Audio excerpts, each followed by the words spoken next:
Басталдына. Держи, родной, поставь. Всем ассаламу алейкум. Поставь. Сегодня у нас подкаст. И все, подкаст бітті. Сос қой. Видео қандай? Видео отық қой, как-никак. Бауырыма дискомфорт болып кетті. Дискомфорт болды ма? Кішкене алда жылжып істейден бауырым есік. Подкаст үшінші трициклді алдырттық. Әдеге, как я братан екеуміз отық. Қазақстанда жалғыз штук. Қасым, мен 7 жыл күреспен айналысқанда ондай емес. Ойнайды. Короче, бұдан алдын мен мобилограф болып істегем. Сөйтіп доставка істеп жүрдім, сол қызығып 360 камера алып, сөйтіп жайлап бастап сөйтіп моточинға шақырған, моточинғадан 237 подписчик кезде. Өтірік айтады, 247 подписчик кезде. 247 подписчик кезде Қасымға жазғам ма? Кесей деп. Түсінбеймін ғой мен. Кім Моточинғада. бол деп па? Жоқ, моточинғада андай мықты магазин ғой. Ол кезде. Негізі, сол кездің өзінде бейт. Прямой эфирмен шулап тұрған, жанып тұрған кездер ма? Лап. Бұлай көрем ғой видеоларын. Маған не үшін жазып деп қойған ғой, мен де өз енді бастап жүрген кез шақырды сөйтіп. Мен бірінші басында бармай ұялып жүрдім. Мен не қыламын дейді, реклама түсіп па дейді маған не еще 247 подписчикке не түсемін деймін ғой. Сосын бармай жүрмін бір. Сосын да өте қашып, әйтпесе бос уақыт көп негізі. Сосын ұялып алсаң барған жоқпын. Жайлап 2000 болған кезде ма бардым ау. Сәл абырой жинап алып па? Соны шо, блографтың өзінің бұрынғы опытын көмектесті ғой? Иә, ол көмектесті. Опыт. Зор. Сөйтіп, жайлап. Осындай дәрежеге жеттік. Шүкір Алла да өзі. Келесі жылдары мопедке там права алып номер қойып жүре бересің ғой, иә? Пландар сондай ғой? Тастамайсың мопедті, мотоны. 2 дөңгелек тастамаймыз ғой. Дәнге. Сонымен үнемі боламыз. Осы мен бұлай болады деп ойлаған жоқпын енді. Бастаған кезде видео түсемін де негізінде. Сөйтіп, осындай болып кетті. Зор. Жақсы, жаман емес. Қасым бауырым өмірде бойың ұзын екен. Сол көп айтатын маған сол. Адамдармен жолығып қаласың көшеде. Бойың ұзын екен дейді. Бойым 1.90. Не қоясың ғой? Бойым 1.90, 1.9. 2 метрге 10 сантиметр жетпей қалған. Жоқ, мәрті бар екен. Келес. Ассаламу алейкум. Сөз кезекті, айтамай қалсың. Берсең, сұрақ қойсын да. Жоқ, наоборот, әдемі кетіп жатсыңдар. Сөз кезекті Жарқын Дәулет мырзаға береміз. Нағашылар. Нағашыларға береміз. Бүгінгі тойды. Не яқты есіліп тұр ғой? Есіліпті ма? Андай былай істеу. Всем ассаламу алейкум, мен есімім Дәулет болады, фамилиям Жарқынбек, ник Жарқын Дәулет. Екінші ник бар, Яссауи братан. Барлықтарың ассаламу алейкум, рахмет сендерге осы интервьюді, подкастты көріп отқандарыңа. Жаңа бастама, жаңа жобалар, так что сендер бізді қолдасаңдар, біз сендерді қолдаймыз. Бәрі күтіп бір-бірін қолдайтын моменттеміз ғой, так что рахмет.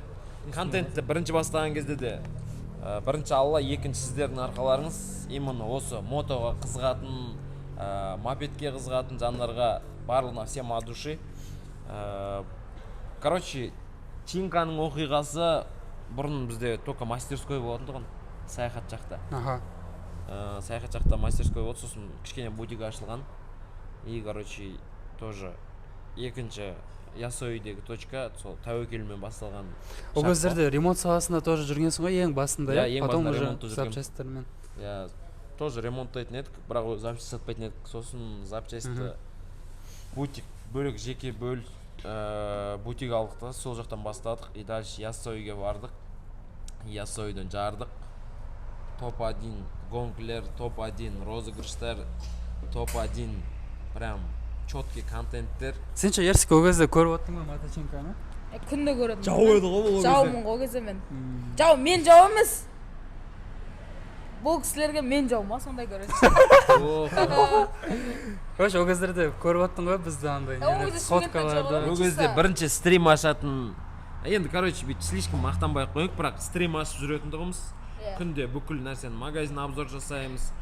Станд деген темада болған, дейінде болған нәрсе. Біз просто большинство роликтер жасап, стандқа қатысты адамдардың басын құрап, дальше әкеттік та, короче. И күнде стрим болатын күнде, короче, по городу. Магнум. Магнум жақта. Короче, стрим патологы сол кезде 900 мың адам кіріп отыратын и то ол кезде ноябрь декабрь тұғын. Аха. Ол кезде стандқа бан бермейтін тұғын. Қазір ол бан беретін. Иә. Короче, қанша подписчикпен бастаған? Мен 2000 подписчикпен бастадым, қазір 35 мың ба сондай, короче. Соның барлығы без раскрутки, без ничего, без розыгрыша потихонечку көтерілді. Бір жылдың арқасында 2000-нан 34 мыңға. Иә, осы біздің мопед немізде, салада. Мен 0 Бірінші сходкілерге де веловод шақырғам. Бірінші сходкі жасағамыз. Бірінші сходкіде Чинканың өзіне жасадық, кішігірім сходкі қылып. И одан кейін уже үлкен сходка қылдық, ол кезде гонка қылдық. Гонкада, короче, призовой фонд қылдық. 50 мың, 30 мың, 20 мың деген. Алдыңғы жылғы, бір жыл бұрын. Сондай.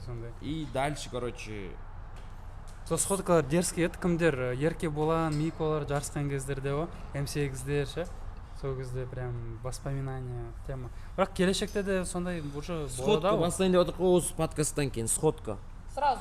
Сходка дегенде, короче, гонка, призовой фонд, четкий, ақшалай сыйлықтар, барлығы четкий ұйымдастырылған. Оны қазір обсудить етемін. Жалпы айтып отырмын да. Жалпы Чинка бағанағыдай ғой. Самый движняк балдардың жиналатын жері. Андай Black Star деген сияқты ғой, Россияда андай Тимати басталар жүреді.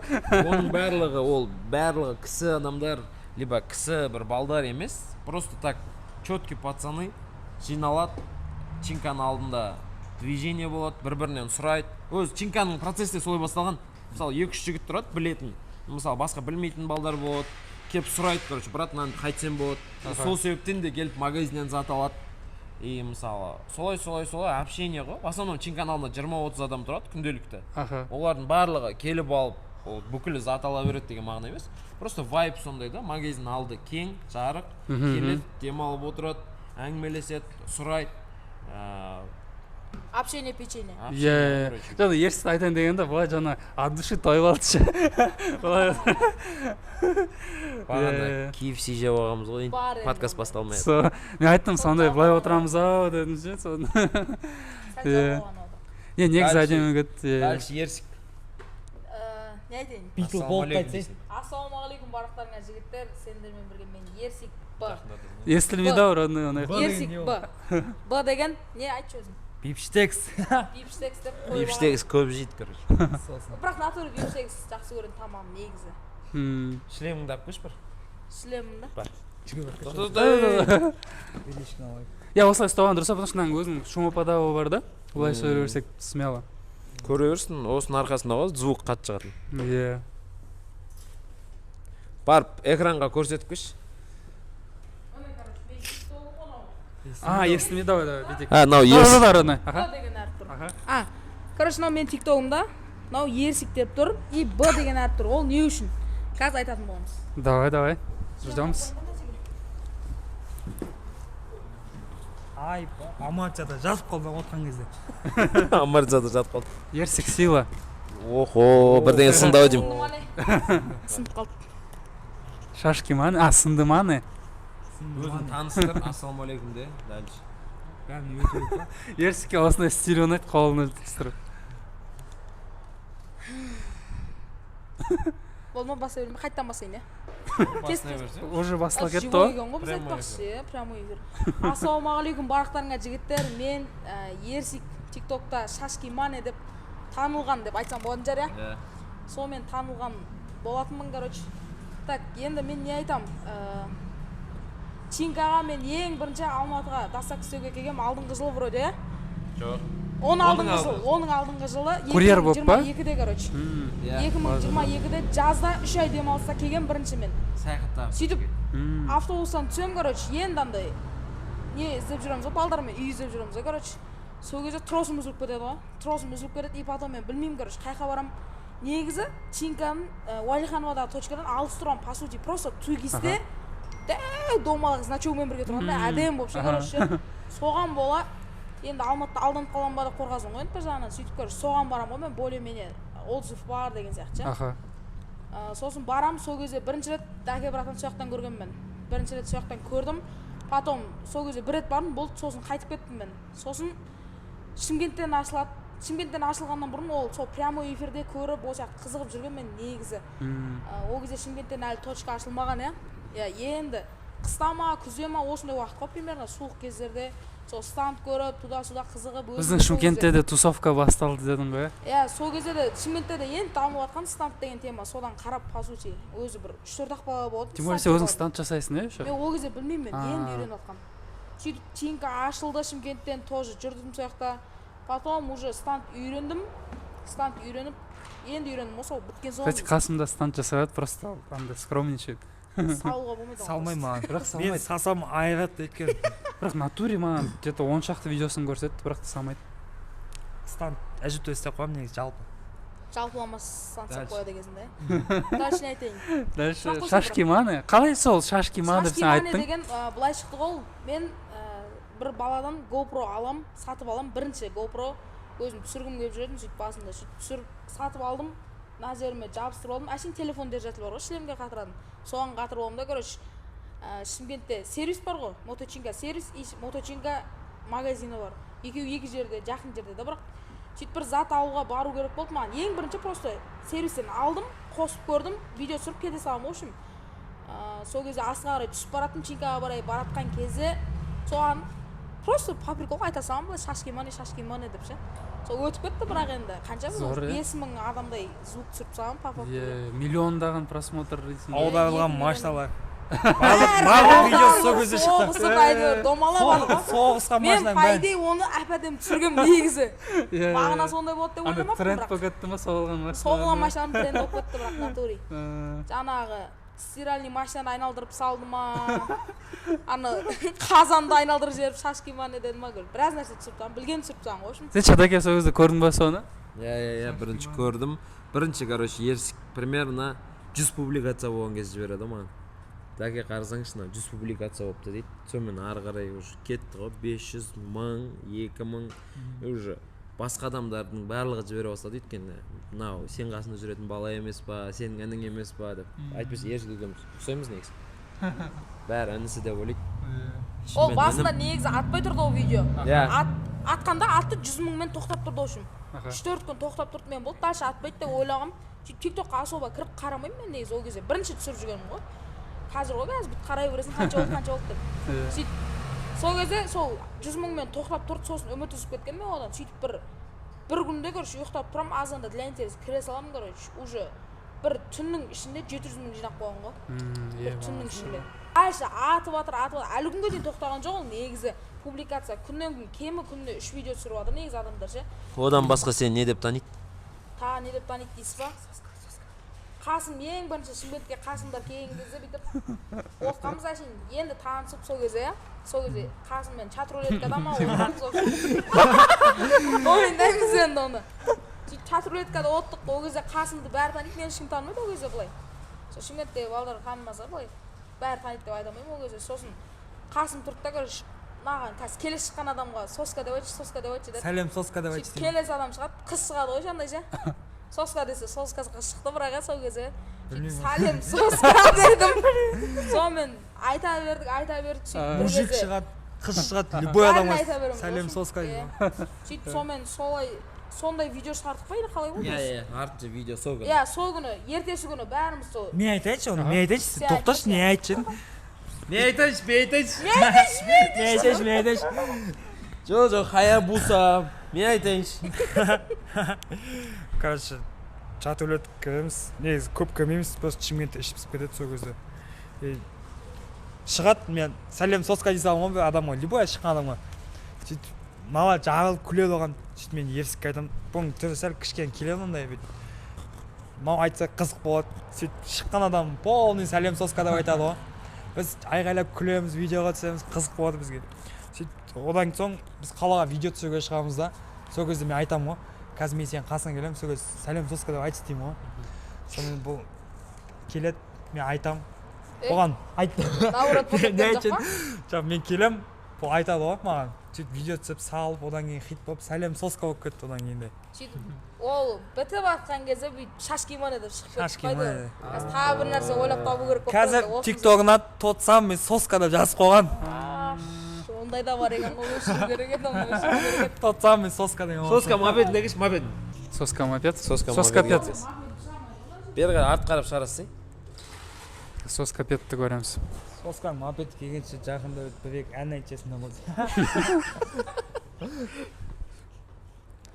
Стейджио дей ма? На бетімен шығарсай. Мынау. Кадрдан тыс мына жақта кино болып жатыр. Ей? Кино болып жатыр, кино. Ұялып қалған десін. Ана компьютерға шыға алмай жатыр ғой. Қасымызда отыр. На бетімен қайырсай, жоқ. Қайыр көрсетсей именно не жазып қойған. Аха.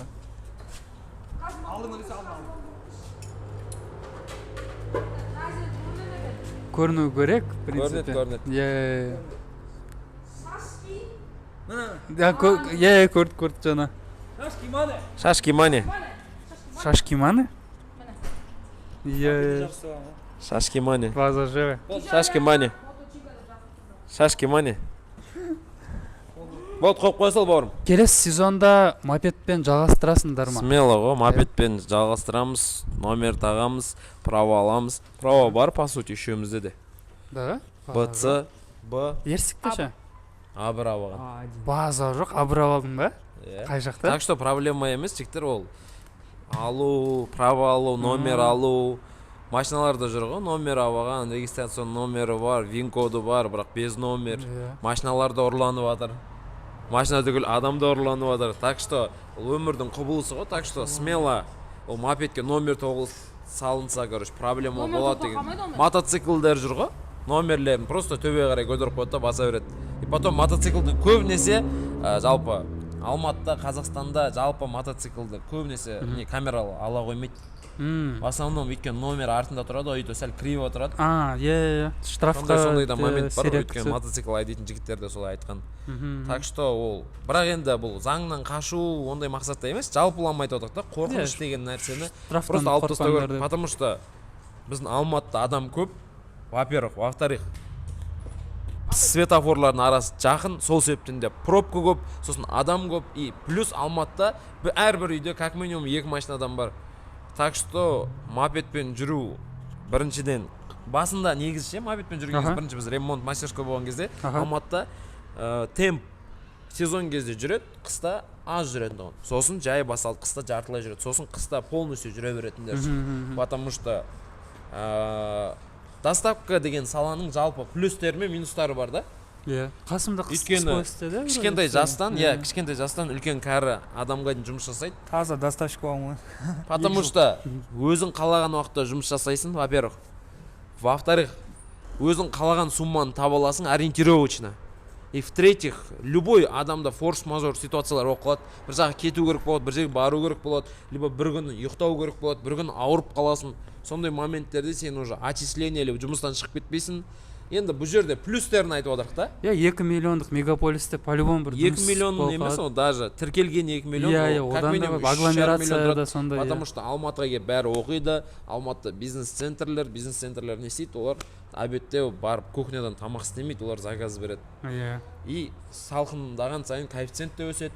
Так что істеп жүргендер болса бұл саладан кетудің мүлдем қажеті жоқ, потому что учетқа қоясың. Зато сені любой адам жолда подрезать етсе, сен заңды түрде оны жазалай аласың. Заңды түрде сен смело тұра аласың, потому что сен в случае сам мопедіңе бір нәрселер болған жағдайда оның ешқандай документілі ол проблема адам болса, страховой полис саған өндіріп беретін болады. Так что номер алу, право алу деген проблема заттар емес. Так что болашақта по-любому ол бізден дамыған елдердің барлығында бізден 2 есе 3 есе заңдар қатал, 2 есе біз Дубайға бардық қой. Дубайға барып мотоиндустрияны көрдік. Қасым екеуміз барып келгенбіз. Соны айтып берсеңдер вообще Дубайдағы қызықта мане, басталды мане. Дубайдағы, короче, мотоиндустрияға кішігірім шолу. Қасым дальше жалғастырып айт. Сіз мен қосып алып айтам. Дубайда ыстық бірінші погода. Ауасы да басқаша. Қазақстанда ондай ауа жоқ, ондай басқаша. И ол жақта жұмыс істейтін мотоциклдер полный бірдей. Басқаша көрмедік, полный бірдей мотоциклдер, как положено, багажнигі бар, только доставка істейді. Ондай деген көп Дубайдың өзінде. Значит, ол Қазақстанда да көп болады дегенсіз ғой ертең. номер не қойылса үшін да. иә Дубайда не үшін мотоциклдер 250 кубтар ғой, короче. Чисто. Потому что Дубайда ара қашықтық ұзақ, во-первых. Во-вторых, оларда бізде Аль-Фараби секілді ортаңғы көше бар, Шейх Заед деген. Сол жолмен жүреді, ол жолда как минимум сен 80-мен жүру керексің.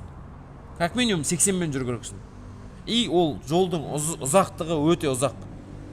80-мен жүру керексің, максимум 100-мен жүре бересің. 80-нен аз жүріп қойсаң штраф па сондай? Иә, аз жүрсең штраф. И плюс ояқтаған барлығы номер. Бірақ олар да тоже нарушать етеді. Как положено, нарушать етеді, алдына шығып алады, ортасынан теріп жүреді. Бірақ біздің мопедтер не үшін Дубайда біздің мопедтер секілді емес, из-за того, что ол біздің мопедтер 80-мен үлкен уақыт ұстап тұратын болсаң, біріншіден мотор қызып кетеді. Біздің погоданың өзіне мотор қызады. А ояқта плюс как минимум 30 күнде, даже жаздың күндері 40-50 кейден барады. Мотоциклдерден басқа жарамайды. Сол себептен бір тестированный вариантты алған, и соны ғана қолданады. И оларда кәдім бір осындай сервис, біз не үшін 360 сервисті аштық, ол да бір Дубайдан алынған идея. Потому что енді бұл кішігірім бастамасы, иншалла Құдай қаласа дамыта береміз. Үлкен объемда, мына жерде 200 квадрат метр. 200 квадрат метр. Сосын бұл жерге как минимум енді сезон кезі болсын, не сезон, былайдың өзінде 40-50 мопед қабылдай аламыз. 40-50 мопед қабылдай аламыз. Бір моментте. Так что объем и сол Дубайдан көрген процесс өз жерде. Дубайда уже сондайлар бар, үлкен. Ояқтың барлығы, бәрі масштабный. Как минимум 30-40 қабылдайды. И кейбіреулер 100-200 қабылдайды. Ояқта былай ғой, келеді, мопед обслуживание кіріп кетеді, өздері бір бөлмеде отырады. Бокс бар ғой. Иә, өздері жөнделіп шығады, мопедтермен отырады. Ожидание, иә, по кайфу отырады. Сөйтіп кетіп қалады. И бізде де наподобие істелген, бұйыртса улучшать ете береміз. И потом Дубайдағы моменттер сол кішігірім. Бізде сол мотоны көруге барғанбыз. И соны көргеннен кейін вдохновляться етіп, жоғарғы процесстер жасап отыр. Так что ешқандай нәрседен қорқудың қажеті жоқ.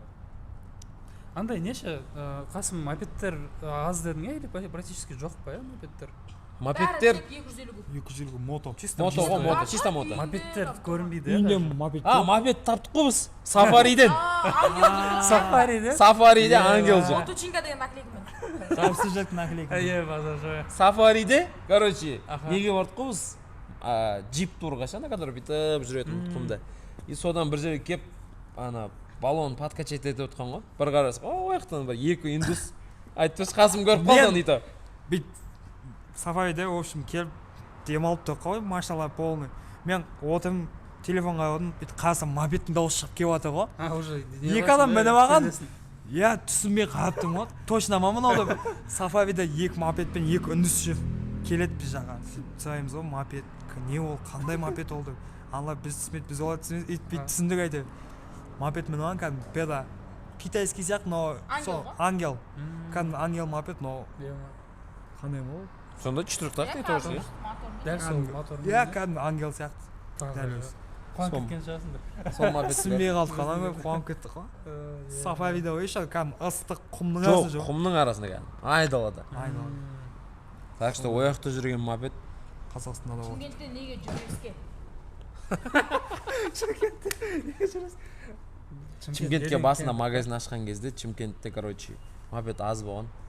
Осы сезонда енді мопед көп. Осы жылы көп кетті Шымкентте. Потому что Шымкентте де тоже домдар, во-первых, салынып жатыр. Во-вторых, бизнес-центрлер көбейіп жатыр. И в-третьих, барлығы доставка үйреніп. Потому что Алматыда да доставка қай кезде басталды? Карантинде басталды ғой. Карантиннен. И еще андай Шымкентте погода бізде қарағандай ыстық та, и андай почти сезон бітпейтін сияқты ғой. Сезон бітпейді, иә. Күз болып тұра береді. Вечный сезон. И то плюс мынандай қар жауады, ертесі күні еріп кетеді.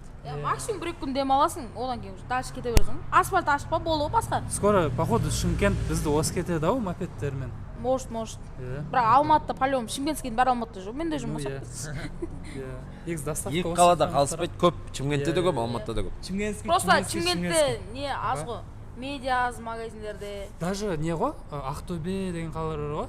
Ол жақта кімдер тиктоктер балдар ғаламат, сосын мохито дегендер сходкалар ұйымдастырып жатыр. Ол жақта да дамып жатыр екен, осы тема ше. Конечно. Мықты. Сходка деген нәрсе ол беспредел емес. енді біздің мақсатта ойдағы біз істейтін сходкілер ше беспредел емес. Во-первых, бәрі келеді, ұжымдасады, бір-бірін сол жерде таниды, амандасады, сөйлеседі, сұрақтарын қояды. Жақсы нәрсе ғой. Просто бағанадай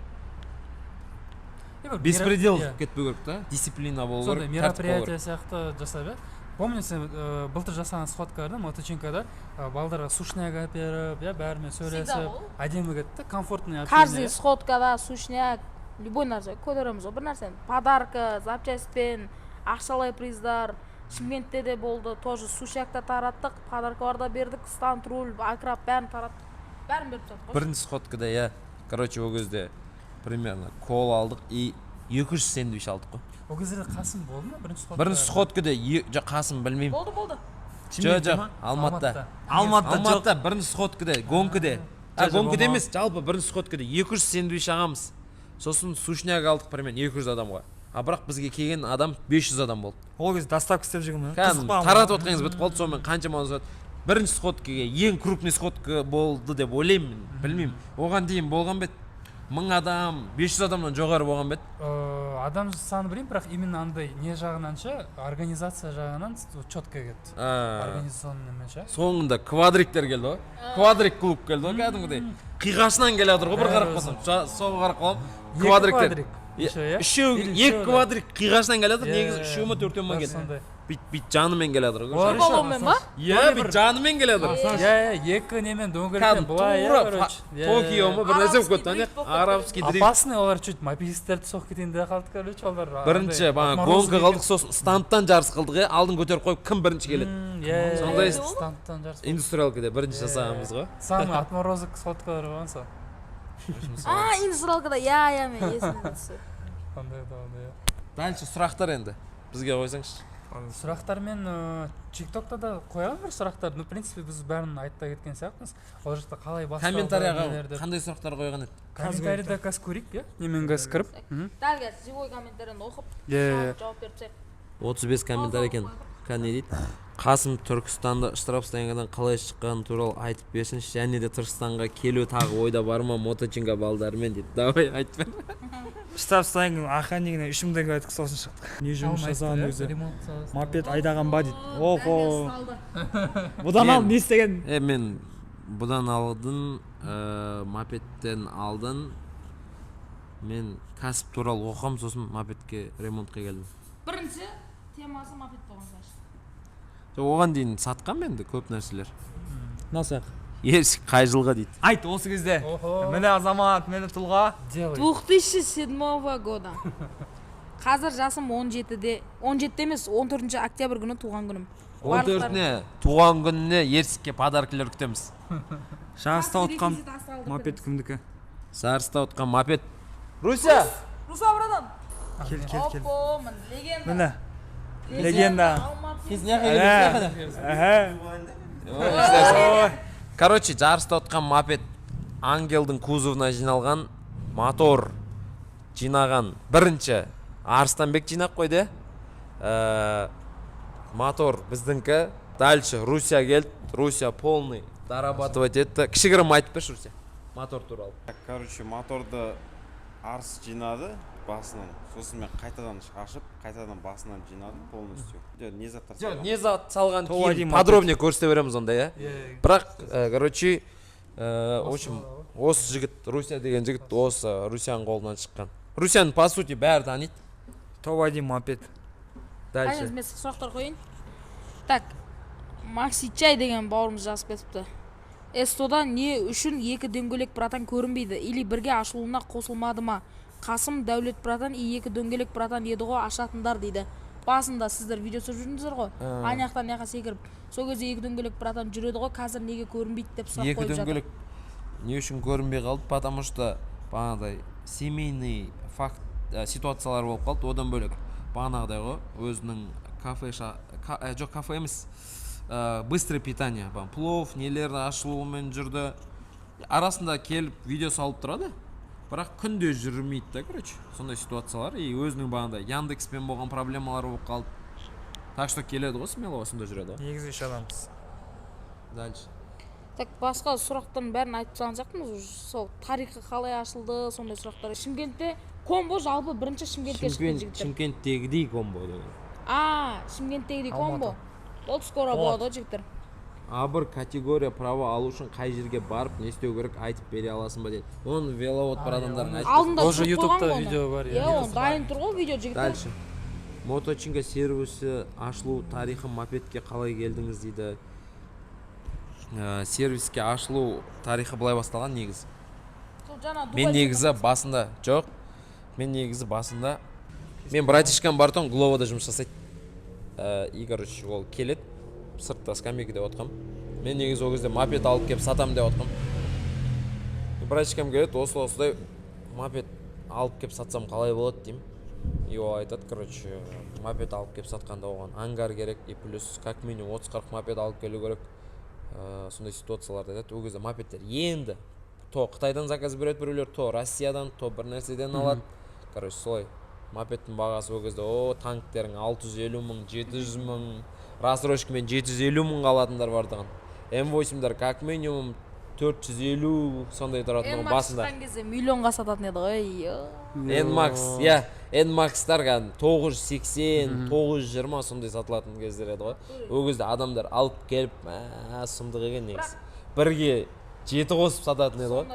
Басынан негізі арзан болған, негізі мопед по сути. Просто осы процессте жүрген адамдар кішігірім бағасын қатты қымбат қылып жүрген. Андай танктарды 700-800 мыңға сатып, қазір танктар 250-ге түсіп кетті. 250-300 кезінде 700-ден түсірмеген. Короче, мынандай ситуация. Сосын келем, сондай ситуацияны айтады, сонымен менде, короче, бір жігіт бар дейді, ремонт істейтін. Мастерскую ашсаңыз дейді, сонымен онымен танысамыз. Сонымен мастерскую ашқанбыз, солай басталды. И дальше бағанадай запчасть сатып бастадық, бағана ситуациясын айттым ғой бағана басында. И дальше больше солай кетті ғой. Ашылу тарихы солай. Но басқалардан не үшін ерекше и айрықша и ерекшеленеді? Потому что, во-первых, бізде от души адамдар жүреді. Во-вторых, от душинан контент түсіреміз. И в-третьих, бағанағыдай контент десе ішкен асымыз жерге қоямыз ғой, короче, бағанағыдай. Сосын сходкілер и бүкілінің вайбында жүретін нәрселер, тематикалар түсіреміз. И бүкіліне қызық тематикалар түсіреміз. Потому что медиа жағынан үшін number one ғой. Наш. Сол үшін number one дейтіміз сол, короче. Number one есінше біз шығарамыз. Number one деші, әдемі кетеді. Number one деген біз ағайындар қателесіп кетпендер. Недегі превью жасадық қой, осы видеоны сен бүйтіп number one дедің ба? Қалайсың? Или оны ұмытып қалдың ба өзің? Ұмытып қалдым. Сосын саған көрсетсем әдемі кетті. Ол нахаду кетеді. Бүйтіп number one деді, әдемі кетті сол. Бізге мынандай нәрсе айт десе айта алмай қаламыз. Сондай шедеврлар солай шығып кетеді да, сосын ұмытып қаласың. Шашкиманы деген солай шығып кетті. Number one да солай кетті. Number one сөйтіп не қыласың, ұстап алсаң? Сұрақ. Қандай еще нелер бар екен? Қасым бойы қанша деген сұрақ бар екен. Қасым бойы қанша? 190, 190. Полторашка. Қаншасың? Менгі қазір 48 ба? жоқ. Менгі 161 болып қалды примерно. Өсіп жатсың ба? Өсіп жатырмын. Не жеп өстің? Мен негізі 150 мен 1 жылдай жүрген болып, бойым. Енді өсіп жатыр по идее ше. Доставка істеп па? Жоқ. Доставка істегенде доставка істеген сөйлем. Қайта доставка істеген кезде мен көп қимылдайтын едім негізі. Ол кезде 5-ші этажға жүгіріп шығасың, жүгіріп келесің, короче. Көп қимылдайтын едім ол кезде. Қазір қайта доставка істемеген соң қайта көп жүрмеймін былай. Мопедпен ғой чисто. Сол Қасеге саған сұрақ қойайын ба? Охо. Бір-бірімізге сұрақ қоя берейік та. Саған сұрақ. Алдағы уақытта қандай жоспарларың бар? Будущем. Не бар? Мопед проекті. Ат жақта көмемін, білмеймін. Анау тағы самый полный шешіндіп саған, соны қайтып жасап жатыр. Мына видеоны қазір салынбайды, оған дейін мопедім шығып кетеді. Сол үшін айта берейін, қалай жасап жатқанын. Цвет қазір покраскада жатыр, бояу. Тоже алдыңғы цвет қой, жасыл. Просто сол Бирюзовый десе қандай жасыл? сондай цвет, короче. Қайтып сол цветке бояп жатыр. Өткен қазір цвет қамаған дейсің ғой, бәрі. Иә, басқа цвет жоқ. Ойлайсың, андай цвет болса қалай деп. По сути, соны өзің шығарың, до конца өзің болып қалу керек ғой. Бірінші өзім бояғам. Енді, короче, дальше топ-1 гонкілер бастайын деп отырық. Короче, алдында гонкі деп бір-ақ пост алғамыз. Одан кейін енді біз гонкаға барып қайттық, гонкадан бірінші орын алдық. Енді гонканы өзіміз ұйымдастырамыз. Гонканың форматы четкий болады. Оның, короче, былай қылайық, бүкілі Чинкаға өтсін осы видеодан кейін, интервьюден кейін. Подписка бассын. И, короче, бұл қашан шығады интервью? Осы 1-2 күнде, принцип. 1-2 күнде. Бүгін, короче, Понедельник примерно. 4-і, бүгін пятница, воскресенье шықса, понедельник күні, короче, Чинкаға, оған дейін де пост түсіріп қоямыз, кіріп, видеоны көріңіздер, гонка деп тұрады. Сол жерде условия барлығын айтамыз. И призовой фонд самый сочный. Призовой фонд ақшалай 100 000 теңге бірінші орынға. Екінші, үшінші орында әлі ойластырмадық, но Ойластырамыз. Но бірінші орынға 100 000. Аналар уже сертификат па, может, скидочный сондай. сервиске келіп ремонттау, может, көреміз оны. Может быть. Болмайды. Өйткені победитель только біреу болу керек деген. Негізі, Один. Сосын, Сосын гонкаге самый жаркий мопедтер қатысады, тюнингованный мопедтер қатысады, топовый мопедтер қатысады. Не үшін десеңдер, сток жарыстырғаннан гонкадан смысл болмайды, потому что адам гонкаге талпыну керек, істеу керек, топовый жерлерде істеу керек, топовый нәрселерді салу керек, тырмысу керек, ақыл сұрау керек. Ал ол заводтан шыққан мопедті акрап қойып, оны жарысқа қатыстырам деген нәрсе. Енді ол бүйтіп біреуді унижать етіп отқан жоқ. Просто гонканың условиясы солай да. Біздің ұйымдастыратын гонканы. спортивный мопедтер ғана қатысады. Оның барлығын, короче, условиясын айтамыз ғой. Скоро пост саламыз моточинканың аккаунтына. Если 360-та 180 істейді. Мастерлер Бізде екі не бар? Стейдж 2, Стейдж 2, стейдж 3. 3 деген комбо бар, в общем. Стейдж Осы жаққа 2, келіп, стейдж 2 100 000 теңге тұрады. Затымен, ремонтымен бірге. Стейдж 3 деген комбо бар, 200 000 теңге тұрады. Зор. Затымен, істеп берумен, короче, ол. Енді оны келіп сұрай аласыздар. подробнее білгілеріңіз келсе, мопедтің жазасыздар скоростың немесе көбейткілерін келсе Зор. істеп береміз. Смело. Еще, Сосын? ага. И андай гонкалардан кейін еще нені жасауға болады, тюнинговый мопедтер, самый тюнинный оформление. Гонканы жасаймыз. Гонкадан кейін, короче, Выставка, қазір выставка. Low KZ Meet деген алдында болды Алматыда, Шулап медеуде. Тура сондай выставка жасаймыз.